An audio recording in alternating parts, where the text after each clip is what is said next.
জানিয়ে দিন আমি প্রভু তাদের খুব কাছে, খুব নিকটে। জোরে বলেন সুবহানাল্লাহ।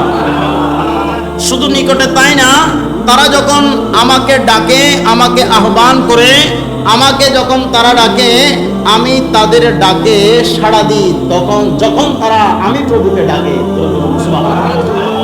তাহলে আল্লাহ রাব্বুল আলামিন নিজে যখন ঘোষণা করেন আল্লাহ আমাদের অনেক কাছে, প্রভু আমাদের অনেক কাছে, মালিক আমাদের অনেক কাছে, আমরা যখন ডাকি মুনিব মাওলা আমাদেরকে আমাদের ডাকে তখন সাড়া দেয়।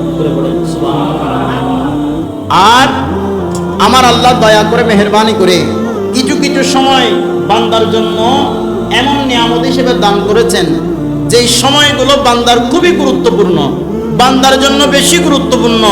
এমন কিছু সময় আল্লাহ তার বান্দাদেরকে দান করেছেন, তার মধ্যে একটা সময় হলো মাহে রমজান। জোরে পড়ি সুবহানাল্লাহ। মাহে রমজান শরীফের মতো গুরুত্বপূর্ণ সময় দুনিয়াতে আর মাহে রমজান শরীফের মতো বরকত, মাহে রমজান শরীফের মতো নিয়ামত, মাহে রমজান শরীফের মতো দয়া, মাহে রমজান শরীফের মতো ফজিলত অন্য কোন সময়ের সাথে তুলনা করা সম্ভব? আল্লাহ পাক আমাদেরকে বোঝার তৌফিক দান করুন।